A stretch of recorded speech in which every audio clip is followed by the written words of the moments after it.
Bonjour à toutes et à tous, bienvenue dans ce nouvel épisode dont voici le sommaire. Elixir Aircraft annonce que les vols ont repris pour les biplaces produits à La Rochelle. Les Elixir étaient cloués au sol depuis début 2023 à cause d'un doute de l'EASA sur le suivi qualité. L'Elixir est un avion léger biplace construit en France à La Rochelle et doté d'une structure en fibre de carbone. Airbus Defence and Space a signé 2 contrats d'une valeur totale de 1,2 milliard d'euros avec la Direction Générale de l'Armement et la Direction de la Maintenance Aéronautique Française. Le premier contrat a pour objet de modifier les Airbus A330 MRTT pour les passer au standard 2 qui prévoit l'extension capacitaire des MRTT français axés sur la connectivité. Le deuxième contrat concerne la maintenance. Par ailleurs, Airbus a indiqué avoir terminé une campagne de test réalisée à Singapour et concernant le ravitaillement totalement automatisé. Décidément, Textron Aviation, la société mère de Cessna, Beechcraft et Hawker, multiplie les annonces en ce moment. En effet, en octobre, Cessna a célébré la 100e livraison de son Citation Longitude. Le Cessna Longitude est un biréacteur d'affaires super intermédiaire. Il peut parcourir 6482 km et donc relier Paris à New York sans aucun problème.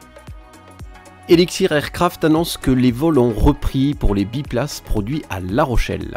Les Elixir étaient cloués au sol depuis début 2023 à cause d'un doute de l'EASA sur le suivi qualité. En effet, Elixir Aircraft n'était pas en mesure de garantir l'absence de séparateur dans les éléments en carbone. Le séparateur, c'est la protection des feuilles de carbone. Cette protection doit être retirée au moment de la mise en œuvre. La traçabilité sur laquelle se reposait le constructeur ne permettait pas de s'assurer que l'opération avait été faite à 100%. Après des mois de travail acharné de 4 ingénieurs dédiés à 100% sur le sujet, Elixir a élaboré une procédure spécifique qui a été validée par l'EASA. Cette histoire ne remet pas en cause le sérieux de la jeune société, mais démontre encore une fois que nos organismes de sécurité aérienne fonctionnent bien en détectant en avance de phase de potentiels problèmes de sécurité. Elixir Aircraft, entreprise rochelaise de plus de 80 salariés, a été créée en 2015 afin de répondre aux enjeux de l'aviation légère française. Arthur Léopold Léger, président d'Elixir Aircraft. Depuis mon plus jeune âge, je baigne dans l'aéronautique et dans le nautisme. C'est une vraie passion pour moi et pour mes collaborateurs de construire un avion en étant si proche du nautisme et avec cette recherche de performance permanente. L'objectif de la PME française, réaliser des appareils plus sûrs, plus économes, plus respectueux de l'environnement et plus polyvalents. Fin 2021, Elixir Aircraft a ouvert un nouveau site de production afin d'internaliser l'ensemble de la production de pièces en carbone. Elixir commercialise un avion biplace présenté au Salon du Bourget en 2017 et destiné aux écoles de pilotage, aéroclubs et pilotes privés. L'Elixir réalise son premier vol le 31 août 2017. L'Elixir est un avion léger biplace doté d'une structure en fibre de carbone. L'avion est doté d'un empennage en T et est motorisé par un Rotax 912 ISC avec une hélice tripale MT propeller. L'avion dispose aussi d'un parachute balistique. Long de 6,6 mètres et d'une envergure de 8,48 mètres, l'Elixir vole à une vitesse maximale de croisière de 130 nœuds sur une distance maximum de 1500 km. Particularité, Elixir Aircraft est un des premiers constructeurs à employer une technologie issue de la voile de compétition, le Carbon One Shot. Le Carbon One Shot est une technologie utilisée depuis plus de 15 ans dans la voile de compétition. Cette technique consiste à concevoir et fabriquer des éléments complexes en un seul bloc. Par exemple, l'aile de l'Elixir est faite sans nervure ni longeron.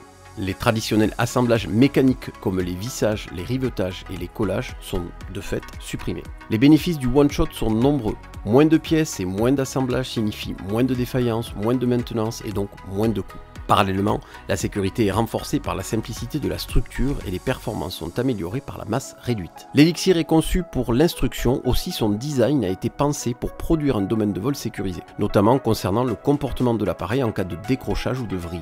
Ainsi, Elixir est équipé de fence sur les ailes. À grande incidence, avant ou pendant un décrochage, leur rôle est d'empêcher le flux d'air turbulent d'atteindre les ailerons.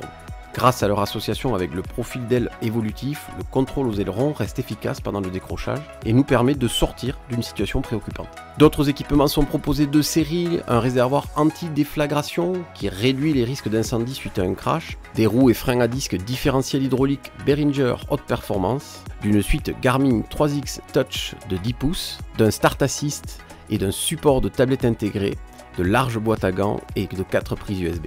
Le 2 février 2022, le premier avion a été livré à l'aéroclub des Pertuis basé sur La Rochelle. En 2023, Elixir comptait plus de 70 commandes de ferme, dont 4 pour Airbus Flight Academy et 6 pour Mermoz Academy, et 140 précommandés, dont 100 pour Sierra Charlie Aviation, basé à Scottsdale, en Arizona. Le site de production de l'avion se trouve sur la commune de Périgny, proche de La Rochelle, en Charente-Maritime. L'avionneur souhaite utiliser les subventions financières du programme Friendtech 2030 pour construire en 2025 une usine 4.0 sur l'aéroport de La Rochelle, avec pour objectif d'accueillir 1 millier de collaborateurs d'ici 2033 sur un site de 14 000 m² et de produire 300 avions par an.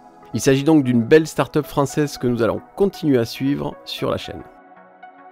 Décidément, nous parlons beaucoup des Airbus A330 MRTT en ce moment, et c'est dans ce contexte qu'Airbus Defence and Space a signé 2 contrats d'une valeur totale de 1,2 milliard d'euros avec la DGA, la Direction Générale de l'Armement, et la Direction de la Maintenance Aéronautique française. Le premier contrat a pour objet de modifier les 330 MRTT pour les passer au standard 2.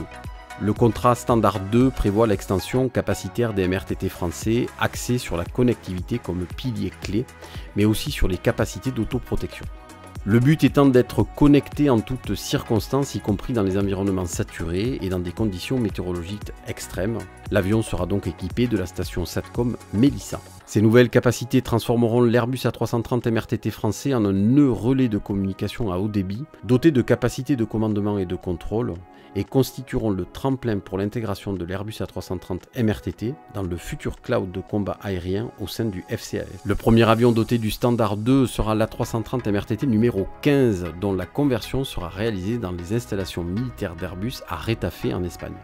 Il devrait être qualifié pour l'armée de l'air française en 2028. Par la suite, la mise au standard 2 des 14 A330 MRTT français restants aura lieu sur la base aérienne d'Istres en France. Le second contrat, quant à lui, porte sur le support en service de la flotte Phoenix pendant 10 ans, plus 2 années en option sur la base aérienne d'Istres dans le sud de la France. Ces 2 contrats, et notamment la montée en version à travers le standard 2, viennent confirmer la position stratégique au sein de l'armée de l'air française de l'Airbus A330 MRTT. En complément, Airbus avait annoncé avoir mené une campagne de test avec l'armée de l'air de Singapour concernant leur système de ravitaillement automatique.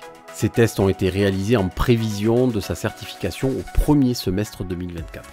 Au cours de 3 semaines en août, un Airbus A330 MRTT de l'armée de l'air de Singapour a effectué plus de 500 contacts humides et secs automatisés avec toute la flotte d'avions récepteurs de l'armée de l'air, y compris l'avion F-15 SG, une variante personnalisée du F-15E de construction américaine.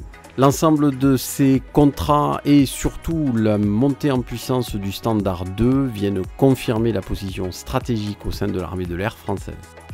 Décidément, Textron Aviation, la société mère de Cessna, Beechcraft et Hawker, multiplie les annonces en ce moment. En effet, en octobre, Cessna a célébré la 100e livraison de son Citation Longitude. C'est l'occasion rêvée pour faire le point sur cet appareil. Depuis 1968, année de lancement du Citation, ce sont 8000 appareils qui ont été livrés par Cessna. Cessna commercialise 6 modèles d'avions d'affaires en 2023. Le Citation M2 Gen 2, qui peut transporter 7 passagers sur 2870 km. Le Citation CJ3 Gen 2, que nous avions vu dans l'épisode 7, que vous pouvez retrouver sur la chaîne, peut emporter 9 passagers sur 3780 km. Le Citation CJ4 Gen 2 accueille 10 passagers sur 4000 km. Enfin, les 3 derniers appareils représentent les dernières générations de Citation. Le Citation Ascent peut transporter 12 passagers sur 3500 km. Le Citation Latitude transporte 9 passagers sur 5000 km.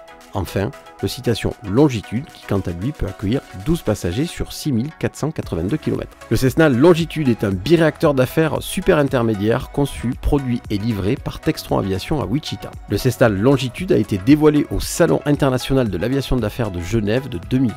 Son premier vol a eu lieu le 8 octobre 2016 et sa certification par la FAA a eu lieu le 23 septembre 2019. Long de 22,3 mètres et d'une envergure de 21,01 mètres, le Longitude présente une masse max au décollage de 17,9 tonnes. Il est équipé de 2 turboréacteurs à double flux Honeywell HTF 7000 qui le propulsent à une vitesse max de Mach 0,85 en croisière.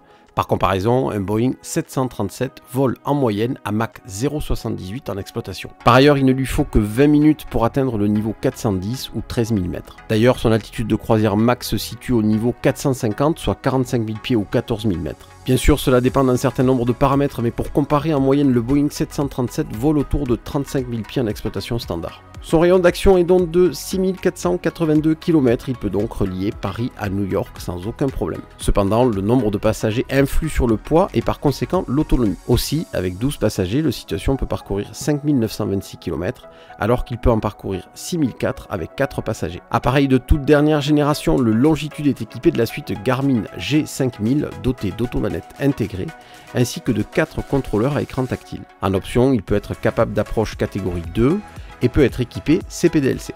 Côté cabine, le Citation peut emporter au maximum 12 personnes, 2 pilotes et 10 passagers. Cessna met en avant le luxe mais surtout le silence de son environnement passager. Nous l'avons vu dans les derniers épisodes, l'aviation d'affaires se porte bien. Fort de 55 années d'expérience et au fil des évolutions, les modèles Citation restent des leaders sur ce marché très intime. Je vous remercie d'avoir suivi ce nouvel épisode. Si vous avez apprécié le contenu, vous pouvez laisser un pouce bleu, ça fait toujours plaisir. Je vous dis à la semaine prochaine sur votre chaîne Aéro.